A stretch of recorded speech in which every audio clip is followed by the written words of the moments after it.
福生无量天尊，道有慈悲，贫道贤真。这一章我们要一起解读《道德经》的第35章，一念随喜，功德无量。在这个追求效率与影响力的时代，我们很难不去关注一个问题：到底什么样的人才是真正具有引导力的存在？是在会议桌上发号施令、掌控全局的人，还是那个不动声色却让众人愿意追随的人？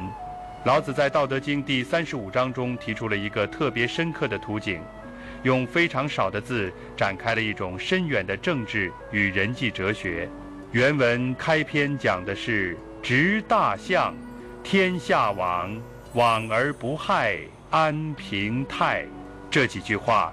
是我们今天整个章节的逻辑核心，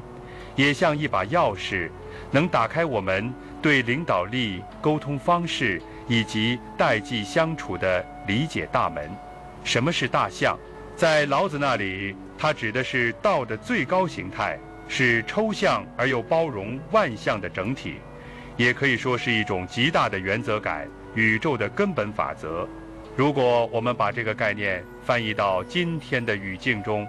执大象其实是指一个人能够掌握住最深层、最本质的东西，而不是陷入日常琐碎和短期博弈。领导者若能执大象，就不会被细节吞噬，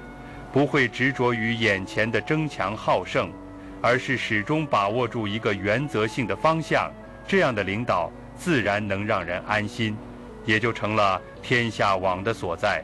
人心自动，趋之若鹜，不是因为你权威、你命令、你处罚，而是因为你代表着那种让人安顿的力量。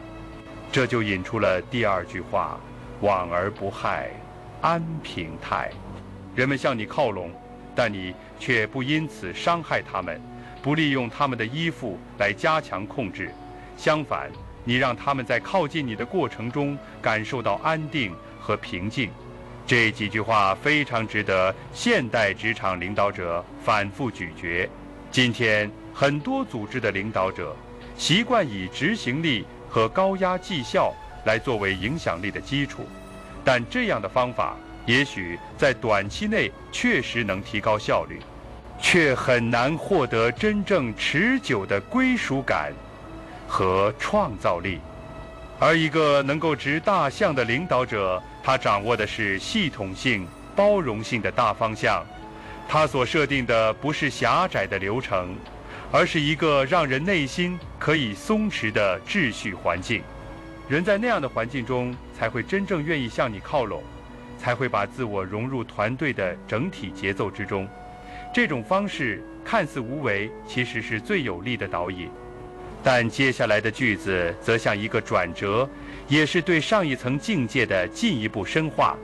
老子说：“乐于耳，过客止。”这里的乐指的是音乐等感官享受，耳是耳识，甜美的诱饵。老子在此通过一个非常生活化的比喻，提醒我们：如果你用的是享乐、诱饵去吸引人，人们确实会停下来，但那只是过客。也就是说，用刺激性强的手段，例如职场中用奖金、娱乐、浮夸的激励政策，确实能带来一时的人气和关注，但这种聚拢是肤浅的，是临时的。就像旅人路过某个摊子，看到了新奇的玩意儿，便驻足几分钟，却不会停留下来深入参与。在家庭关系中，这句话也提醒我们，如果长辈与晚辈之间的沟通长期依赖的是乐于耳的方式，比如说以物质奖励作为教育手段，用高调表达来掩盖真正的倾听，那么代际之间的理解关系就会变成交易关系。尤其在当代，很多家庭中普遍存在一种尴尬，长辈希望被尊重，晚辈希望被理解，但两者之间沟通的方式却是互相讨好，彼此应付。例如，长辈用你要是听话我就给你买手机的方式去换取顺从，而不是去引导价值观的沟通。或是年轻人用我加班赚钱，还不是为了你们的方式去回避深层次的交流。这样一种沟通机制，本质上并不能创造真正的亲密关系，只是各取所需，保持表面的平稳。于是我们看到一个家庭中，每个成员都有自己的情绪隐匿所、心理回避区，但却找不到真正连接的入口。而老子给出的答案其实非常内敛。他说：“道之出口，但乎其无味；视之不足见，听之不足闻，用之不足记。”这是全章最核心，也是最深远的部分。在这里，道不再是一种具体的形象或外在表达，而是一种几乎无声、无形、无味的存在。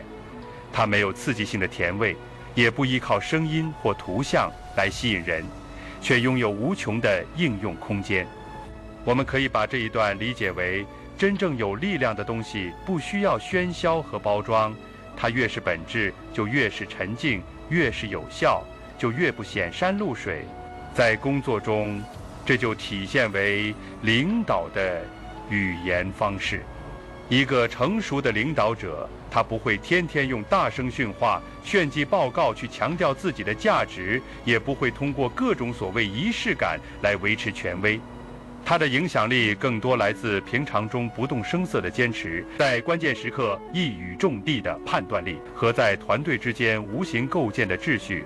那种淡然的力量，比任何强迫或娱乐都更有长期效应。这也是很多企业文化最终能够从口号走向组织共识的关键所在，不是靠热血，而是靠一种看似平淡却能抵御时间侵蚀的原则系统。在家庭之中，这种无声的道同样适用，尤其是在代际沟通中，我们常常会有一种焦虑感，觉得不说清楚就会被误解，不表达情绪就会失联。但老子在这里提醒我们，有时候最有效的沟通不是争夺语言的主导权，而是营造出一种可供信任的氛围。那种氛围里，即便彼此沉默，也能感受到对方的善意和边界。很多时候，年长者的威望并不来自说教，而是来自他的静。晚辈的尊重也不是靠外在的乖巧，而是来自他在关系中能够安全地做自己。举一个很现实的例子，一个退休的父亲和正在职场打拼的儿子，可能彼此之间有很大的观念鸿沟。父亲希望儿子稳定工作，早成家立业，儿子则希望能多元尝试，自我实现。每一次对话都会变成争执的导火索。若按传统方式，他们会不断辩论对错，试图说服对方。但如果其中有一方能够执大象，也就是抓住彼此都希望对方安好的大原则，而放下说服对方的执念，尝试用更淡然的方式去倾听、去包容、去等待，这个家庭的气场就会慢慢改变。这种淡乎其无味的沟通，看似没有结论，实则已经在深处慢慢改变了彼此的关系温度。这也引导我们去反思，当代社会是否过度依赖强刺激的手段来维护关系、保持秩序？从短视频的快节奏，到职场的绩效考核，再到家庭中的利益交换，我们似乎越来越习惯通过及时回应来判断一件事是否值得，但倒恰恰相反，它是不着痕迹的润物细无声，是慢养式的塑形，是用之不足忌的无限包容。这不是懦弱，也不是隐退，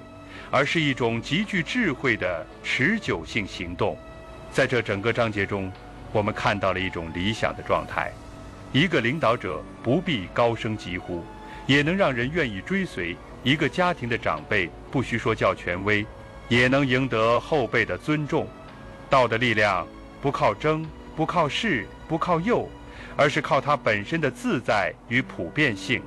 在纷扰的世界中能安住者，才是真正的执大象者。而这也引出我们下一章即将进入的思考：当我们面对各种纷繁复杂的评价体系与标准化约束时，如何才能保持一个人的本真与独立，不被名利所累，又不与社会脱节。这一部分，《道德经》第36章会给出一种欲擒故纵、柔弱胜刚的辩证方式，帮助我们重新理解进退之间的深意。敬请期待。欢迎在评论区分享你的感悟。《道德经》的智慧应该被更多人看见。关注频道，我们下期再见。